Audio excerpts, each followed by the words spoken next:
Bonjour à toutes et à tous et bienvenue sur cette nouvelle vidéo.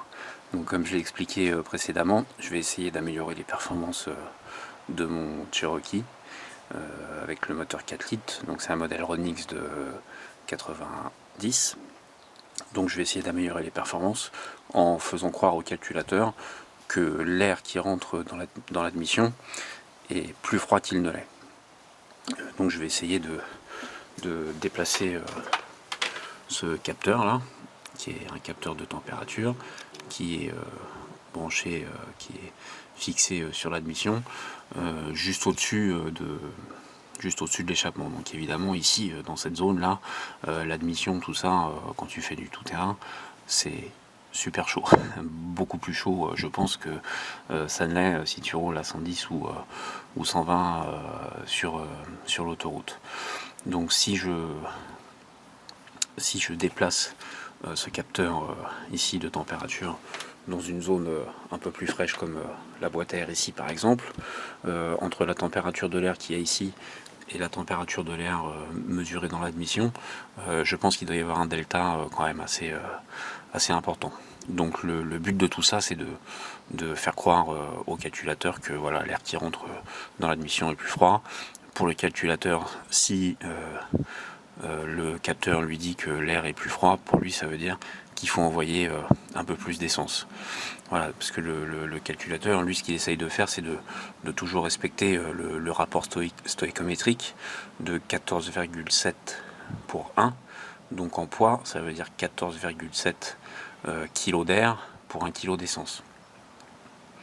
Donc voilà, en faisant ça, le calculateur devrait naturellement enrichir un peu le mélange et ça devrait donner de meilleures performances. Donc pour déterminer la quantité d'essence injectée dans le moteur, le calculateur il joue sur le temps d'ouverture des injecteurs. Donc pour injecter la bonne quantité d'essence, le calculateur il va regarder la position du papillon. Donc la position du papillon, elle est directement en relation avec la pression qu'on exerce sur la pédale d'accélérateur. Ensuite, il va regarder la température du liquide de refroidissement. Il va mesurer la dépression qu'il y a dans l'admission. Donc moins il y a de dépression, ça veut dire plus le papillon est ouvert. Donc ça veut dire que le moteur est sollicité. Donc le calculateur va augmenter le temps d'ouverture des injecteurs pour envoyer plus d'essence. Et il va aussi évidemment regarder la température d'air du moteur. Donc ça, c'est le capteur de température d'air, c'est un composant important qui a une influence, pas énorme certes, mais ça a une influence sur la quantité d'essence qui est injectée dans l'admission. Voilà, donc pour ça, j'ai évidemment un capteur de température qui est identique à celui qui est monté dans le Cherokee. J'ai des câbles, des connecteurs, et voilà, comme ça, si jamais ça fonctionne pas correctement ou si ça apporte pas grand chose, je pourrais toujours revenir sur la configuration initiale, parce que pour aller boucher ce trou ici là, c'est pas forcément évident. Donc je vais percer un trou dans la boîte à air et je vais monter le capteur ici. Évidemment, les câbles du capteur de température, elles sont trop courtes parce que il est beaucoup plus loin, donc il faut que je rallonge. Donc j'ai des connecteurs, j'ai des fils que je vais pouvoir utiliser. Donc voilà, pour allonger les fils, il faut évidemment utiliser de la soudure. C'est, je pense, ce qu'il y a de mieux. Et puis il faut mettre de la gaine thermo aussi sur les fils pour protéger le tout de la corrosion. Donc je vais étamer les 4 fils et puis après je vais les souder ensemble. Donc 3 heures après, j'ai fait un magnifique harnais. Voilà, j'ai rallongé, soudé avec de la gaine thermo et j'ai mis un ruban adhésif de protection dessus. Donc j'ai décidé de la mettre à peu près à ce niveau-là, au niveau du couvercle de la boîte à air. Je voulais la mettre là, mais là ici juste en dessous il y a l'agrafe pour démonter la boîtière. Donc si je l'avais là, j'aurais du mal à enlever la graffe. Là ici de ce côté là j'ai pas trop envie parce que c'est chaud, c'est côté compartiment moteur. Donc le plus près, le plus simple pour moi c'est ici à ce niveau là. Donc j'ai mesuré le diamètre du capteur. Putain, j'ai un pied à coulisses de ouf. Grosso modo il fait 13 mm. Donc je pense que si je perce à 12,5 ici, j'arriverai à le visser dedans. Évidemment, il faudra que je mette un écrou derrière, mais si le trou est comment dire, à la bonne dimension, il va pas bouger, quoi. Je veux dire, le plastique ici, il est assez épais. Je vais le rentrer, ça va le tarauder et il va pas bouger, quoi. Donc, allez, vas-y, rock'n'roll.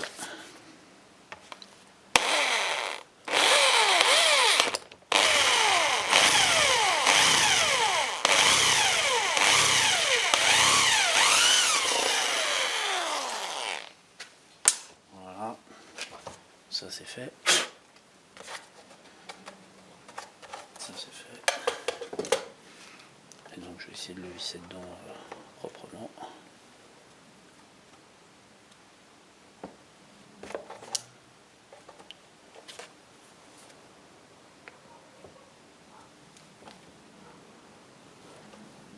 Voilà, faut qu'il parte bien.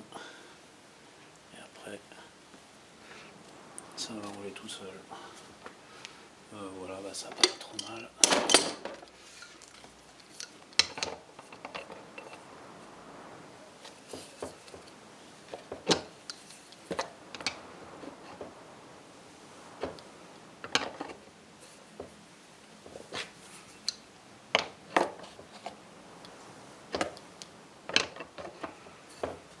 Mais ouais, JM, t'assures trop. Oh Jim, alors, comment ça va dans le sud? Hein? Fait beau là-bas, c'est laquelle ça? Comme d'habitude, hein? Bon, ça se passe pas trop mal. Ça se visse, voilà, je vais l'enfoncer jusqu'au bout.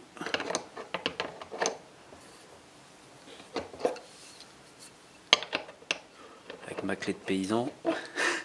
Putain, ah la honte.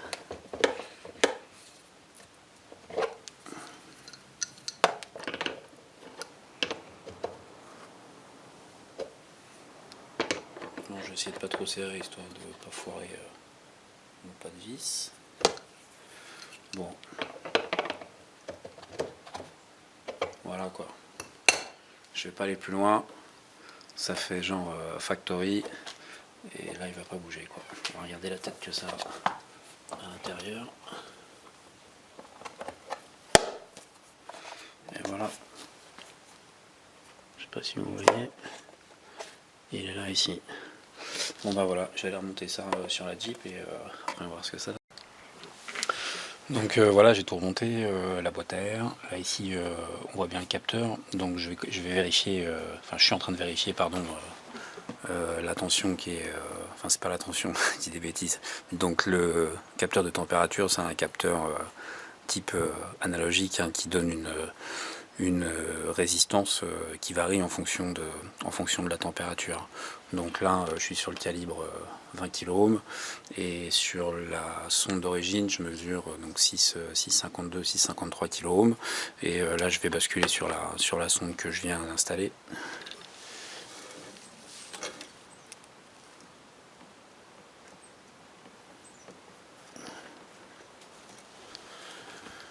Et là, je suis à 5,9 kΩ, donc c'est bon, voilà, ça va quoi. C'est système analogique des années 80. Donc ce qui est bien, c'est que on va pouvoir, je vais rebrancher le multimètre sur la sonde qui est dans l'admission. Je vais démarrer la Jeep et là on va voir comment la résistance évolue et je pense que ça évolue très vite quoi. Reste là, toi, t'en vas pas. Donc ça, je vais le brancher.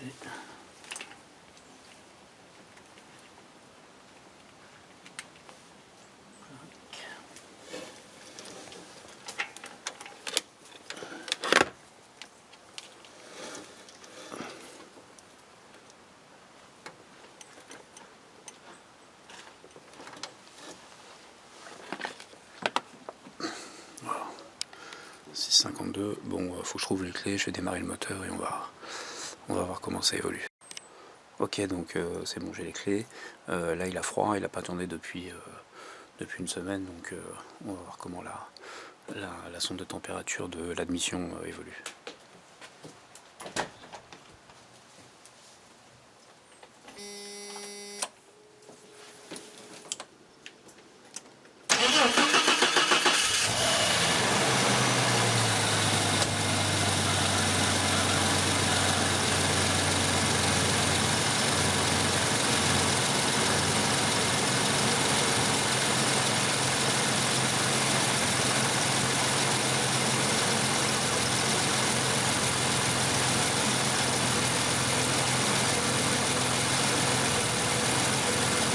Bon, pour l'instant, ça caille un peu, donc ça va mettre du temps avant de monter, quoi.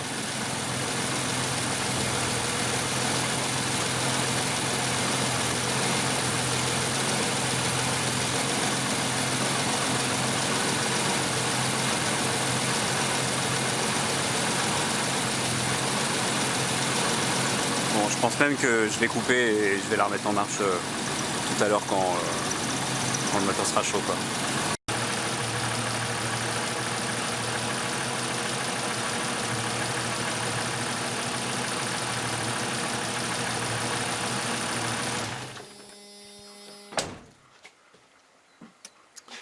Voilà, au bout de 5 minutes, hein, même pas, donc je suis à 2,5 kg, donc plus ça chauffe, plus la résistance baisse. Donc voilà, bon, je ferai une mesure tout à l'heure en rentrant parce que je vais aller faire un tour évidemment. Et voilà, on va regarder quelle est la température. Donc voilà le concept en fait. Là, si je mesure la température à la sonde ici, évidemment, elle n'aura pas bougé parce que elle n'est pas exposée à la température. Donc là déjà, ici l'admission, elle est chaude, quoi. Donc voilà, on va aller faire un tour. Si c'est la première fois que vous regardez mes vidéos, bah, n'hésitez pas à souscrire.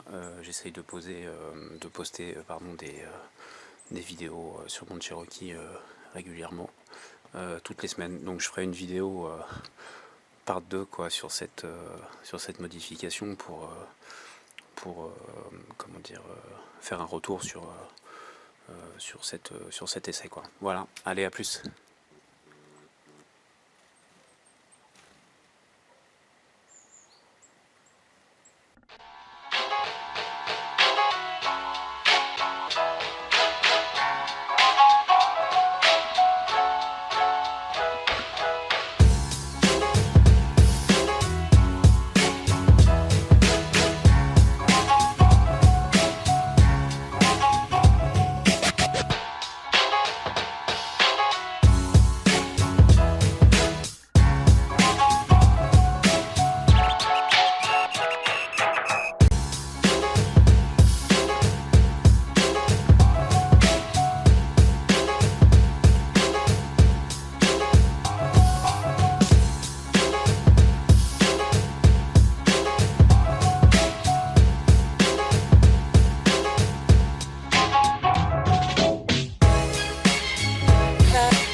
Donc voilà, vite fait, hein, là je viens juste de rentrer. J'ai roulé je sais pas combien de temps, mais j'ai bien roulé en tout terrain. Et là la résistance maintenant elle est à 676 ohms. Donc ça c'est la résistance d'origine qui est toujours branchée dans l'admission. Voilà, je vais essayer de mesurer celle que je viens d'installer. Et donc ça c'est la température, enfin pardon, c'est la valeur de résistance qui est donnée par le capteur que je viens d'installer ici. Donc voilà, on voit bien qu'il y a une grosse différence. Donc je vais vous le refaire.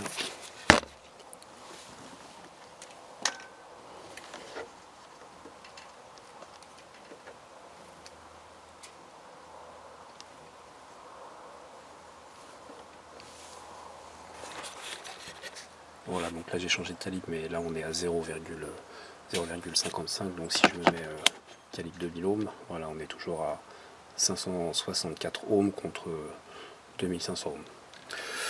Voilà, c'était tout pour cette vidéo. J'espère que vous avez aimé cette vidéo, donc n'hésitez pas à vous abonner et à partager cette vidéo. Voilà, allez, à plus.